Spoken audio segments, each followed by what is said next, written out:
Welcome back. I feel so blessed to be able to bake with you again this week. Happy Resurrection Weekend. I hope y'all have had a wonderful weekend celebrating our Lord and what He did for us. I had some plans for things to do for this video, and moldy blueberries got in the way and expired milk, so I am happy to be able to answer a few requests. I've had a few requests for a demonstration of the pancakes that we do that I think are really, really good, and our hash browns, how I've learned to make the hash browns crispy kind of cafe style. So we were planning on having a big breakfast today, so we will just bring you along, and we are going to start with 3½ cups of soft white wheat. So I milled about a cup of wheat berries. Soft white wheat berries is 1½ cups. So I think I did 2 and a little bit more. And you know, whether you have a heavy-handed pour or not can affect it. But we're aiming for 3½ cups of soft white wheat milled. And then we're going to have 1/4 cup of a granular sweetener of your choice. If you use honey, with this, it does kind of affect the consistency. You could just add a little bit more flour in the end. Either way will work, but we're going to use today honey granules. So 1/4 cup of honey granules. And Evangeline is going to do that.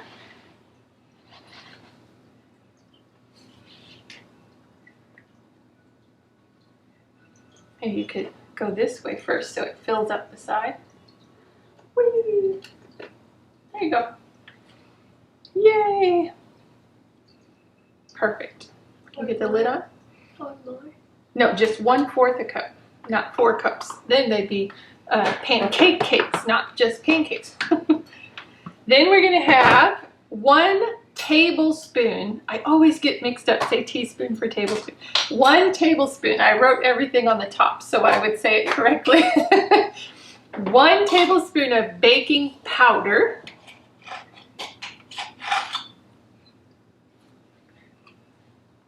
Yes, baking powder, 1 tablespoon. And then baking soda, 2 teaspoons. 2 teaspoons of baking soda. Good job. Well, we're gonna hold it this way and scoop. Oops, sorry, up. There you go. Oops, we gotta fill it all the way up. We're gonna have 1 teaspoon of salt, and we like the Redmond's real salt because nothing's heated, heat treated, taken away. All the good stuff is in there. 1 teaspoon. Perfection. We're going to have 2 cups of buttermilk. And if you don't happen to have buttermilk, for every cup of regular milk, thank you, you add a tablespoon of vinegar. So 2 cups of milk would be 2 tablespoons vinegar. And you stir it, let it sit a minute to kind of acclimate. So you can pour that right on in there. No, you don't need to stir it. That's buttermilk.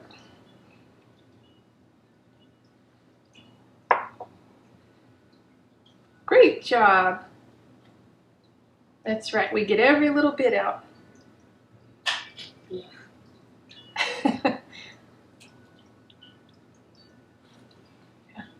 It's great. There you go. Excellent. Then we do 1 whole stick of butter. And if you don't have sticks, it's 4 ounces or 1/2 cup. Yes. Do you want to start stirring? Yes, please. And 2 eggs.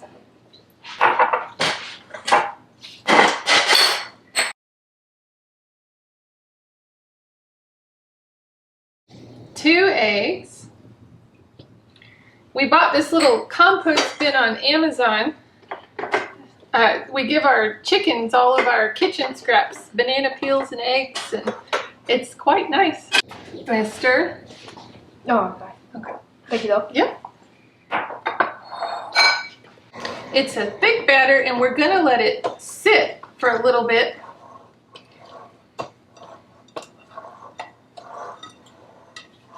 All right, hang on.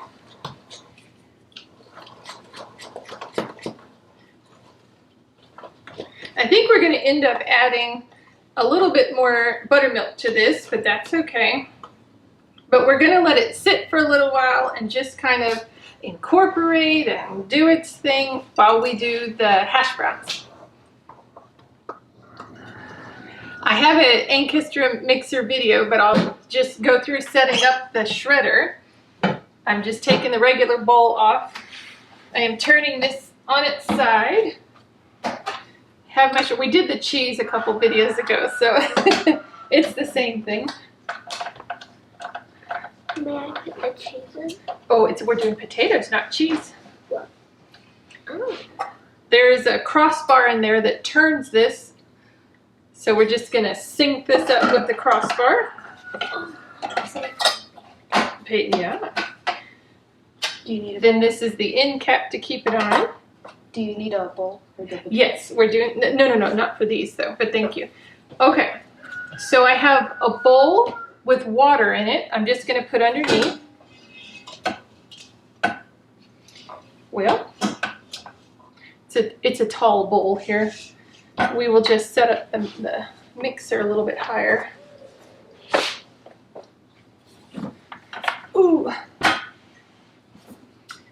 I love having, gracious, I love having placemats to just angle things around with. You can kick Cyrus. Is that Cyrus or Yep. James? Cyrus. All right, this will be good enough. So, power, speed, and we use this to push everything down. So, Amelia, you want to come over here? I'll turn it on. You're going to put them in. This comes in later. So. We'll turn this on. All right. So I'm going to hold it. You just put it in and push this down.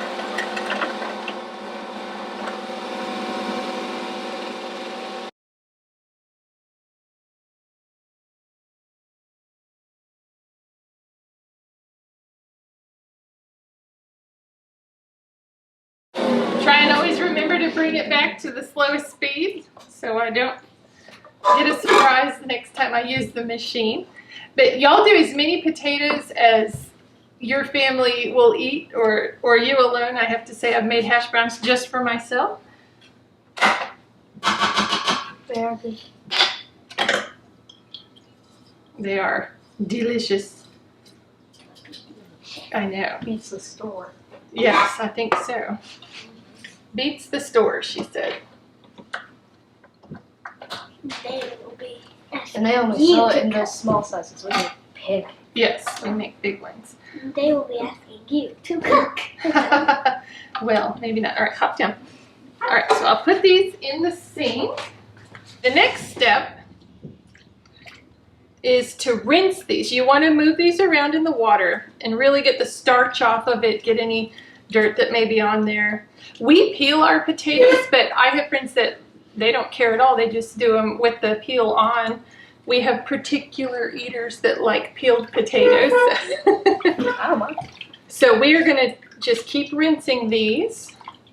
And then I'm going to take it to the sink and I'm going to drain this water out, put some more water in, and keep doing that till the water's clear in the end. We just want it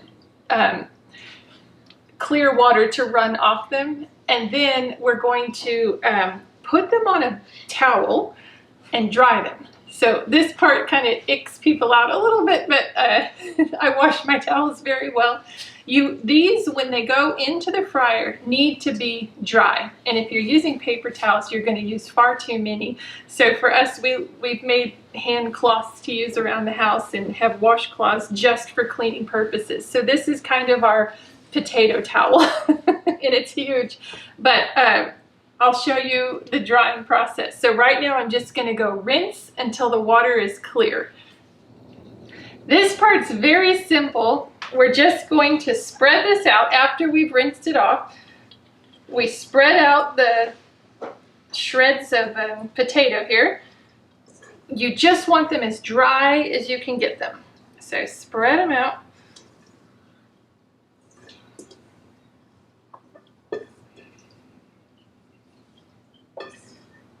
We're going to be cooking with oil and butter. So these are a sometimes food, not an all the time food. But the more water you have, the more it's going to react with the oil, and it's going to splatter, and the oil's going to hurt. So there is a purpose to making sure it's dry. Okay, so we're going to press down and kind of move with our hands. Just scrunch them. Scrunch, scrunch, like you're massaging the potato here. Oh, okay. Move them all. Scrunchy, scrunch, scrunch, scrunch. Scrunch, scrunch. Oh, I'll dry this out while you scrunch. Scrunch. Scrunch. I wonder what it looks like right now. I'll lift it up in a second.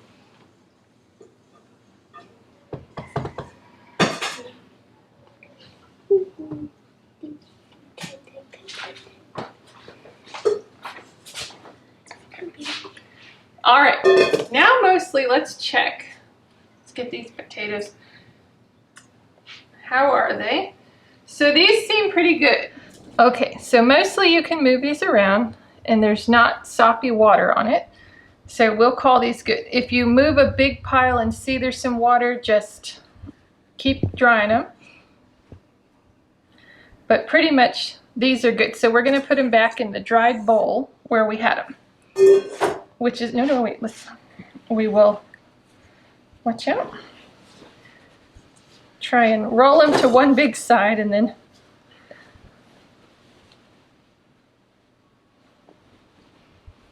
It's a big ball. It is, so I'm gonna put this right in the bowl and we're gonna pick this up. Get it all.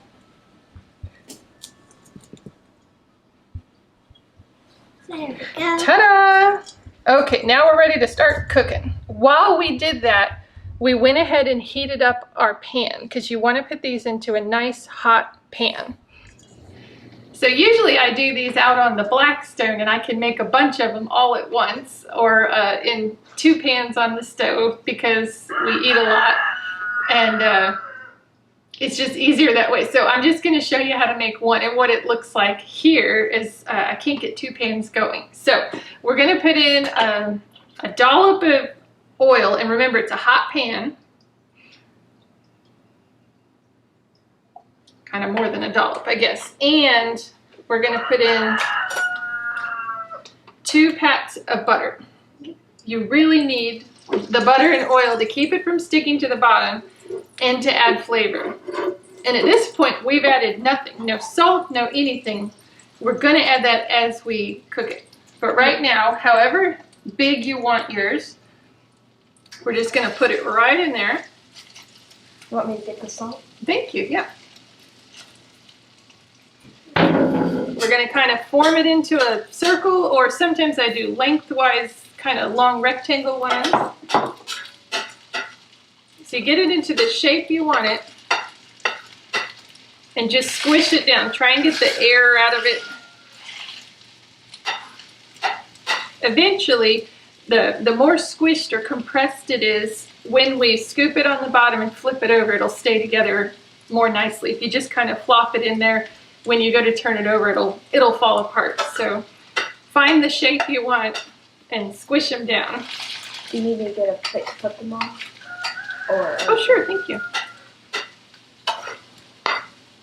It's nice to have kitchen helpers.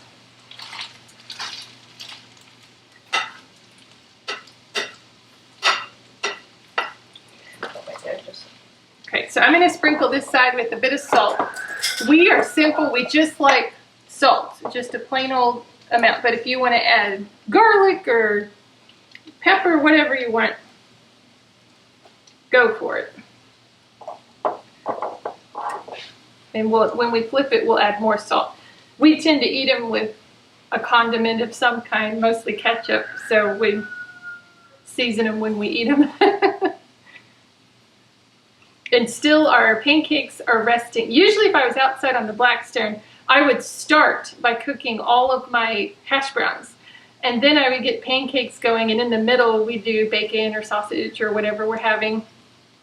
And then at the end, once everything's off, I throw my eggs on, and because they cook very quick, so it's easier on a much bigger plate. But here, this is what we have to work with. So it takes a while, and you'll just try and kind of feel underneath. If it rises as a solid mound, then it's ready to flip over. If you try and flip it and it's still coming apart, then you wait a little while. And I have this at a pretty high heat. So it's a waiting game. What I start to look for is the potato slices, or shreds, I guess you'd say, become cooked. You can see they're more translucent, not so white. And then you can see crispness on the bottom. So the edges do tend to flop off while you're turning it, but it should turn, if I'm correct, as one unit here.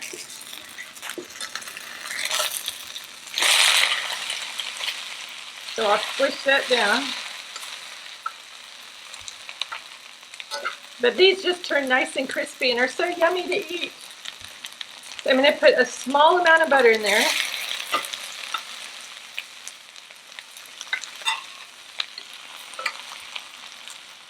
And then don't touch it too much, and it'll start to slide because the bottom is crisped like this. It'll start to slide around the pan. When you push it, you'll know it's done. But I'm going to add some salt to this side.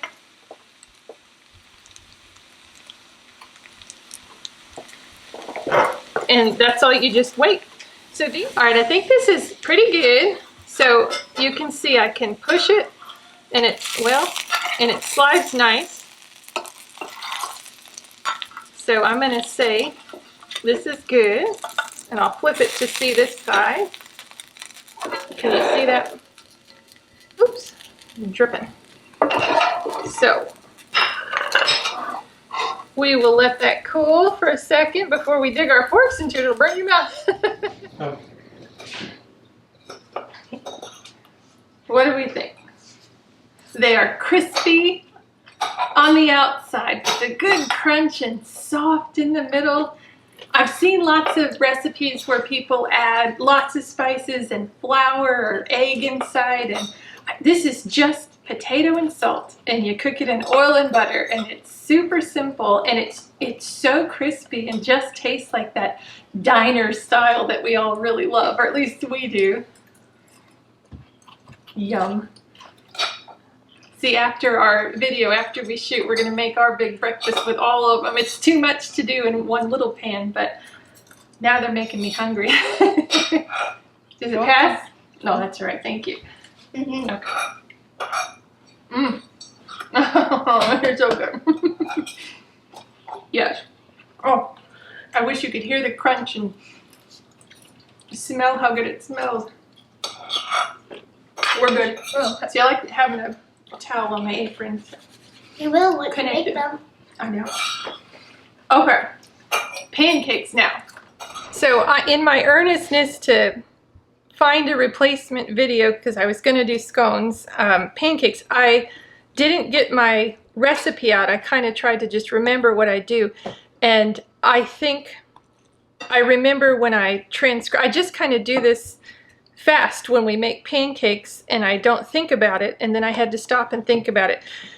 I said 3.5 cups flour and 2 cups buttermilk, and I remember now, and I apologize profusely. You can either add a little bit less flour or a little more buttermilk, and so we're just going to add a little bit more buttermilk. I like a thick batter, but this is a bit too thick, so we're going to mix in a little bit till I get it to the consistency I like. And again, you can do it exactly like I did it. If you like a batter this thick, go for it. And a thicker batter for waffles is really good. So that would be a great consistency for waffles.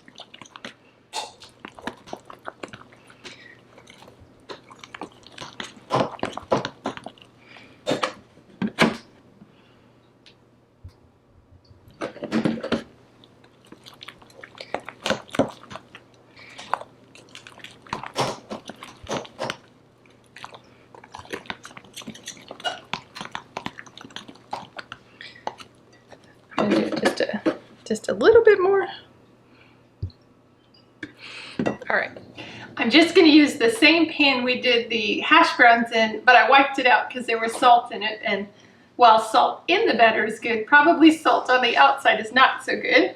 I'm going to put in a little bit of butter. And we'll do close-ups in a second. I guess what I'm going to try and do is 2 regular-sized pancakes.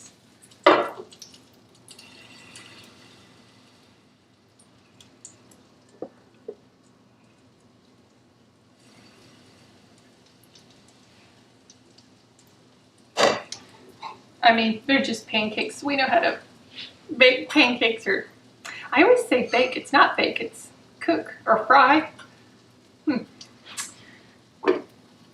Make sure the butter gets around.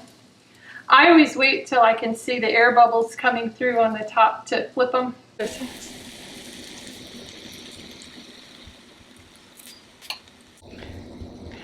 As with everything new, the middle of this cooked very fast and the outside took a while, but I look for it to kind of dry up a bit and have bubbles here, and then I know it's ready to flip. However, it's a bit burnt because the middle cooks faster than the outside. So everything that was in the middle cooked faster. So I'm learning here with my new toys. I think a cast iron pan would have been a lot better. That's usually what I cook in. But I didn't know how long it would take to heat up. Anyways, doesn't matter. They're good fluffy pancakes. This is a great mix and it's got a great flavor. All right, I'll show you the prettier side. We didn't put any butter or syrup on this just so you could see the plain pancake. But we've been through quite a few recipes and this just seems to be the one that we all agreed on and thought, yeah, this is really good. I got it off Pinterest. I wish I could credit whose it was, and we did adjust the flour and milk a little bit just because of our good healthy flour. But aside from that, it is that creator's recipe. So if anybody knows, let me know.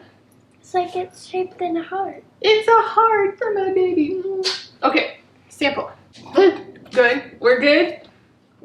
Yummy. All right, so we're ready for a really big breakfast. Our house smells delicious with the food, so we need to make our real big breakfast for us. Thank you for joining me today for this chaotic video with lots of helping hands. As we know, cooking with kids is always fun, but I love it. It's memories. I hope that they will always remember baking and cooking with me and making big meals we enjoy together. Breakfast is an all-the-time food. I think for us, we can have it for dinner or for lunch. It's easy to put together and everybody enjoys it. So I hope that you enjoy this pancake recipe and seeing how to do super simple hash browns. Just not a lot of ingredients, very fun to put together and just so crispy and delicious. I appreciate y'all being here and watching the videos. I look forward to your comments and I am praying for you. And I just wanted to say on this resurrection weekend, I love the Lord. I feel so blessed to be a person who's accepted Jesus as their Savior. And I just want to say to you, there is nobody who's done too many bad things or gone too far. They think they're too bad for the Lord or they have to clean themselves up to get right with God. None of us are right. None of us are good. And we need Jesus. And on this resurrection weekend, I just wanted to share with you, you could be the kindest, sweetest person or the worst person you've ever met in your life. There is nobody too good for Jesus and nobody too bad for Jesus. So we all need him. And we all need to give our lives to the Lord. And I'd like to just say the sense of peace and calm and happiness that you get with the Lord, it's more than I can describe, and I could not live my life without him, and I thank him every day. There are so many blessings that we have, just knowing good food and having family, and I know a lot of people aren't in the same situation as we are, but there is goodness around you. The Lord has provided for us all. So I just would like to invite you to know the Lord, to get to know Him, to read a Bible, to check Him out. He's worth it. The peace you have, the calm that He brings to you is life-changing. And the worry that you don't have to have anymore is remarkable. And I am not a great speaker. I don't say things as clearly as I would like to, but I just wanted to share that with you today, the love and the peace of the Lord, and I hope that you have that or can find that. So thank you for being here with us today. Have a wonderful weekend, and I will see you next weekend.